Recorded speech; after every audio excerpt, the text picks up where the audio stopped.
Hello बच्चों। यहां दिया गया है in the figure a pulley is shown which is frictionless and a ring of mass M. ये रिंग है, ये ब्लॉक है, ठीक है। Slides on the string without friction. One end of the string is attach to the point B. ये point B है, angle theta बना हुआ है।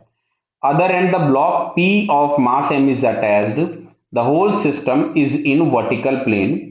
If the system is released from rest, it is found that system remains at rest. Then find the value of theta. तो देखो बेटा, सबसे पहले अगर हम यहां से इसका फ्री बॉडी डायग्राम बनाए तो इसके ऊपर में एक mg नीचे है और टेंशन T ऊपर है, मतलब T इज इक्वल्स टू हमारे पास हो गया स्मॉल mg। अगर हम इसका फ्री बॉडी डायग्राम बनाएंगे तो यहां कहीं पे हमारे पास टेंशन T आएगा और यहां कहीं पे भी टेंशन टी आएगा, क्योंकि यहां पे खाली बीड को बीच में हैंग किया गया है। ठीक, अच्छा ये वाला एंगल थीटा है, मान लेते हैं हम इस एंगल को अल्फा मान लेते हैं थोड़ी देर के लिए। तो हम लोगों को क्या दिख रहा है, ऊपर की तरफ में तुम्हारे पास आ रहा है 2t cos alpha is equals to नीचे जो हम लोगों के पास फोर्स था दैट इज mg।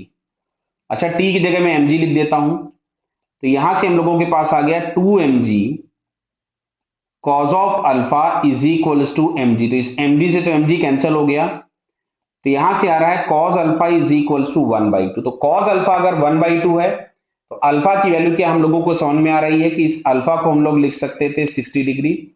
तो अगर अल्फा हमारे पास 60 हो गया तो क्या थीटा की जगह अपन 30 डिग्री लिख सकते हैं। सो इक्विलिब्रियम पे जो एंगल बनेगा दैट इज 30 डिग्री, जो कि मैं फर्स्ट ऑप्शन में दिया हुआ है। So it's first answer is correct. Clear बेटा?